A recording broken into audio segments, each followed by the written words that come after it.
শুনছি নদীর পারে বলে একটা রিসোর্ট হইছে। কি রিসোর্ট হেই এদের ফান্নি মুই গেলাম। রোদ নাই বৃষ্টি নাই, ছাতিগুলো টানাই থুইছে। এই নৌকার মধ্যে উঠতে গেলে কলজেথা লাগবে সোয়াদ।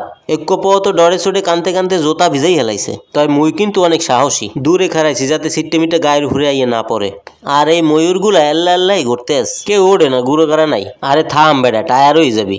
আর এর মধ্যে উঠতে গেলে তো অনেকে ডরে সরে বমি পর্যন্ত হরিয়ে দেয়। মোর দ্বারে টেরেনি ভালো, গুড়াগাড়া লইয়া কি সুন্দর পাওয়া যায়। আর এখানে আইয়া কেউ যদি রিভার ভিউতে উঠতে পোস্ট না দেয়, হ্যার জীবনের কোনো দামই নাই। পোস্টের ঠেলায় জ্যাকেট পর্যন্ত খুলে হেলাইছি। যাগুয়া সামনের দিকে আগুয়া। রিভার ভিউ কইলে কমু এই ডারে। এই ভিউটা দেখলে গা হাত পাও ঠ্যাং পর্যন্ত জুড়াই যাবে, কিন্তু চোখ জুড়াইবে না।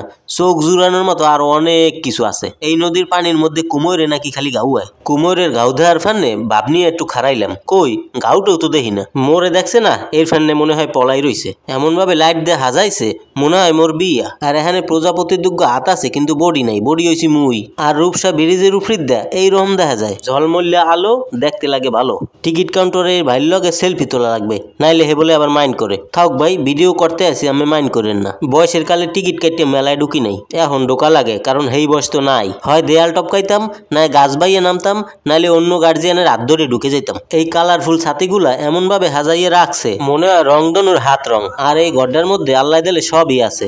আজ ফির তুমসে প্যার আয়া হে, ওই গড্ডার মধ্যে মনে হয় এই গানে শুটিং হয়েছিল। ছবি তুলতে গেলেই মোর পকেটের মধ্যে হাত অটো ঢুকে যায়। আর এইদিকে আছে চারদিকে দোলনা, আর মাঝখানে টেবিল আবার মাঠের ঘাসের মতো সবুজ।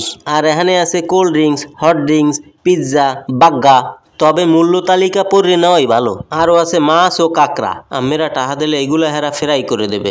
নদীর কূলে বইয়া প্রিয়জন লইয়া কুমৈরের গাও দেখবেন আর খাইবেন।